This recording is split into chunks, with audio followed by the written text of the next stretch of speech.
Hello, Ratna. Hello. Nice to meet you. Nice to meet you too. Maytree is famous for its excellent work in the field of integration. What would you say are the success factors? I think some of our success factors relate to the personality of the Maytree Foundation. We're risk takers. We think of ourselves as the research and development lab of society. But we keep a very sharp eye on the real levers of change, and the real levers of change really don't lie within the realm or the power of a private foundation. They rely with public opinion and the public purse. So whatever we do, we try and make sure that there is a policy insight or a policy impulse that can be drawn from our work. The other thing I would say is that we keep a very sharp eye on what the community needs. One can get, as a private foundation, one can get held hostage by elites and by scientists, and we try to listen to them and to talk to them, but we are not for them. We are there for the community. Thank you. You know Germany also, and what do you think in the field of integration are the main problems Germany is facing, and what do you see as differences between Germany and Canada in that field? Well, there are huge differences and there are some similarities as well. And the differences are clearly differences of history, difference of geography. Germany is a very old culture. It has many old institutions. It has lots of history, maybe too much history behind it. Canada, comparatively, is a young country.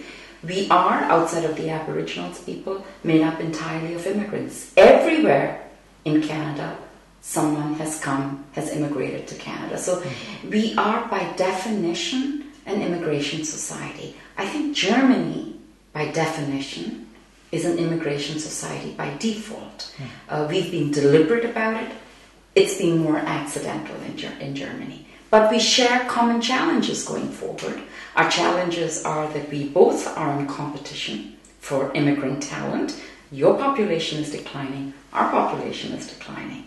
Your German women are not having many babies. The same in Canada. So immigration becomes one of the many solutions. And if immigration is to work, then integration must work.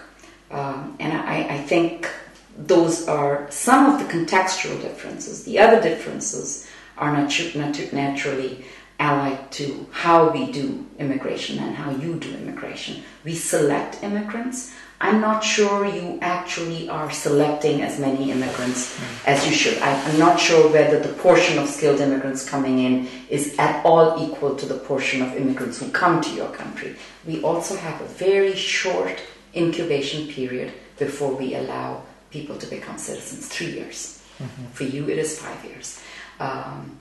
I think those are significant differences that underpin the difference in success that we have. And given your experience in Canada and worldwide, what advice would you give Stiftung Mercator in the field of integration work? I've observed one thing about Germany in this field, and that is that private foundations primarily, and academics are ahead of the public and are ahead of the politics in this field of immigrant integration. So I think one of the roles Mercator can certainly take on is to start speaking truth to power and speaking truth to the public. The public needs to know that the future of this country, to some extent, not to an entire extent, but to some extent, lies in making this a successful immigrant society. And I think it can do so by focusing much more on communication and using new forms of communication. So speaking truth to power, which I think you do, speaking truth to the public.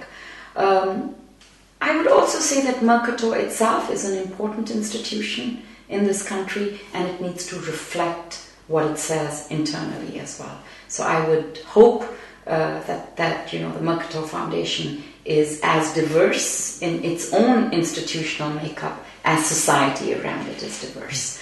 And I think these are difficult things to accomplish, but they have to be accomplished, and you have to set a goal and you have to say, we are going to move forward on this agenda. Thank you. Welcome.